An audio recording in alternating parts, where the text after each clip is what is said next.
Blowout tonight. Opening drive, Jimmy Larson finds an open Tyler Knutson, 50-yard gain for the Lakers. And a few plays later, their big D lineman, Jamal Johnson, takes it in for the score 7-0. Lakers up 10-0. Andrew Owodunni, 37-yard TD run. It is all Prior Lake in this one. They're now 2-0 on the season. He had a forced fumble and a recovery that led to a field goal. And late in the second quarter, Andrew Owodunni takes it right up the gut, breaks free for a 37-yard touchdown run. The Lakers go up 17-0. An amazing play here. Quarterback Jimmy Larson throws off his back foot like Jay Cutler, except the result isn't. It goes to Lawson Zenner out of the backfield. Zenner goes 43 yards, dives at the pylon, 24-0 Lakers. After one of many Minnetonka turnovers, it was Jamal Johnson again pounding it in, this time from 6 yards out. And did I mention he blacked a punt in the game too? Prior Lake shuts out Minnetonka 38-0. First quarter, first possession, Jackson Zog to Eric Rosales. Wow, see you later. 87-yard touchdown strike, and the defending 6A champions win tonight easily. After a nice punt return by J.D. Spielman, Alec Hetherington takes it in from the 4 to extend the Eagles' lead to 28-0. Eden Prairie has a dynamic duo in Hetherington and Spielman. It was J.D.'s turn here. You can't give him that much room. He goes practically untouched for the touchdown late in the third quarter. EP fans are feeling it as they looked on their way to a 2-0 start to the season. Their last points come again from Hetherington. He had 3 short yardage touchdown runs and racked up 103 yards. The Eagles went 41-7. They were up 34-0, and then how about this run? Keyshawn Alexic right into the end zone, and the Trojans clobber Shakopee tonight. They're now 2-0 on the season, 47-0. Brad Davison's pass to Sam Ross. It's then fumbled, and Hopkins Andy Awney recovers. Hopkins on the 26-yard line. Oscar Johnson Dorothy gives it to Jamichael Ellis. He'll take it all the way for the score. This game went back and forth, but Maple Grove survives. 44-36 the final. This game, 8:23 on the clock, and here we go. Brendan Boley to Michael Griffin.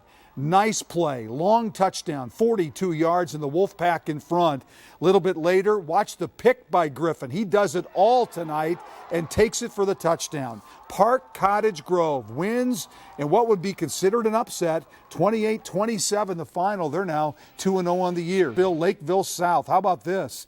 Burnsville junior linebacker Stephen Olson, 20-yard interception return touchdown, and the Blaze are on top 7-0. A little bit later, Lakeville would score. Brett Faturi gets in from a yard out, but Burnsville wins the game, and the Blaze are now undefeated. They get Lakeville North next week.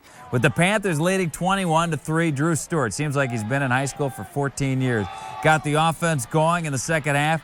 He connects on the long pass to David Lindstrand, who makes a nice over-the-shoulder catch to get the ball inside the Wildcat 10. That leads to Wade Sullivan taking the pitch and finishing the drive to extend the lead to 27-3. Drew Stewart to Nick Fossey. Watch him break 2 tackles against Egan tonight and take it in for the score. 28 yards for the touchdown. We check the final in this one. Lakeville North, the winner over Egan, 41-7. Undefeated coming in, Jared Hansen. Nobody's open. Watch this, a la Fran Tarkenton. Nice little scramble, 25 yards on the gain. Sets up Blake Storholm, who would score from 4 yards out. And the Irish win tonight at Apple Valley. Final score there, 20-7. Both these teams coming off pretty good years. Jefferson even made it to the state tournament. Jack Tillotson to John Carlson. They got some chemistry going.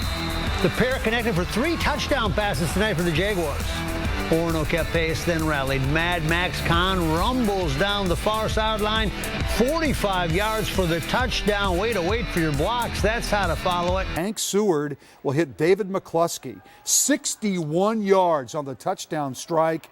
This had a lot of offense tonight, and Orono wins 44-20 over Jefferson. First quarter, Park Center ball. Malcolm Richards on the carry. The ball's dropped and they're recovered by St. Spring Lake Park, Jackson Dahl. That sets up the first touchdown of the game. Luke Stafford putting the Panthers up 7-0, but Spring Lake Park goes on to win this one 28-7 tonight. Falcons in the shotgun at the St. Louis Park 22. Collis Barber finds wide receiver True Thompson for their second touchdown connection of the first quarter. Following a safety by each team, it was 16-2 Falcons late in the first.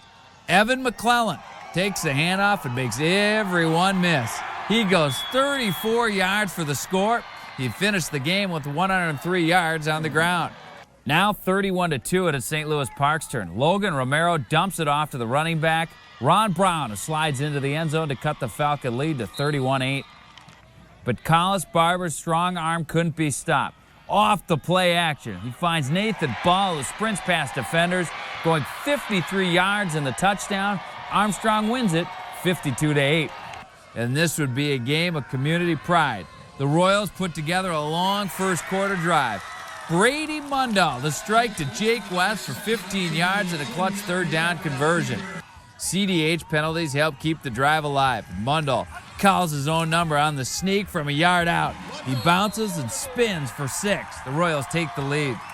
Mid-second, Cretin-Derham Hall with a chance to tie the game. Dan Ryan delivers to the end zone, but Christopher Perry can't hang on. Squandered opportunities, the story for the Raiders. Right before the half, Woodbury converted a fake punt.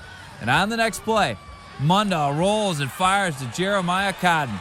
35-yard scoring strike. Cretin-Woodbury, how about this one? Daniel Ryan, the quarterback for Cretin, takes it in. But how about Woodbury tonight? They're now 2-0 in the season. They beat Cretin at home. Final score tonight was 19-14 in favor of Woodbury. Beautiful brand new football field at Providence Academy. And we're going to pick up the highlights with the Crusaders driving. Isaac Teets to Harrison Hockmuth, but he bobbles it, brings it in.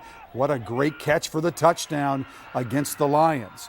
But with under 10 seconds to go in the half, Henry Van Dellen, who's going to North Dakota State on scholarship, avoids the sack, fires to Josh Dart, who gets in for the touchdown. With 1.5 seconds left in the half, it was quarterback Henry Van Dellen with his 24-yard touchdown pass to Josh Dart. Lions lead at the half, 14-7. Second half, it was all Isaac Teets. He ran this short ditty into the end zone, powering through a tackler to make it 14-21. More Teets with 1 minute and 2 seconds left in the game for the tie.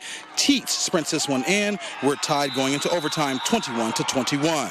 Providence Academy having to score a touchdown on fourth down to extend overtime.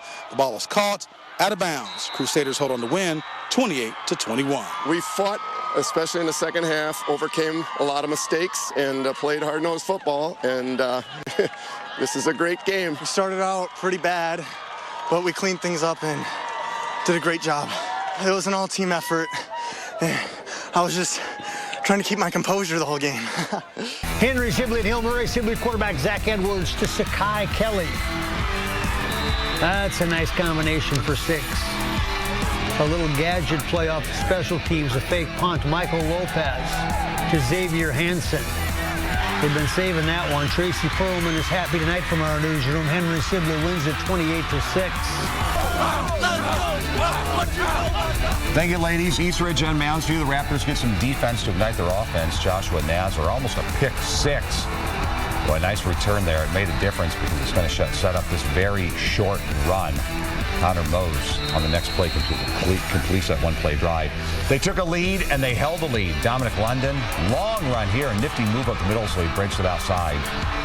Wow, there's some wheels. That is fast, right? This team had to change coaches right before the season, but the kids, as you can see, seem to be adjusting. They did take a big lead, and they held on. That is the final touchdown run there. The story of the second half was the Raptor defense. They take advantage of the muff pitch. Number 32, Joshua Nazi, picks up the loose ball and runs it into the night. Nobody catches him. 28-7, Eastridge in control. Mounds View tried to rally. Nate Fredrickson fires to Holden Schmidt, the grab inside the 3. 2 plays later, Jeff LeMay busts in for 7. 28-14 the score.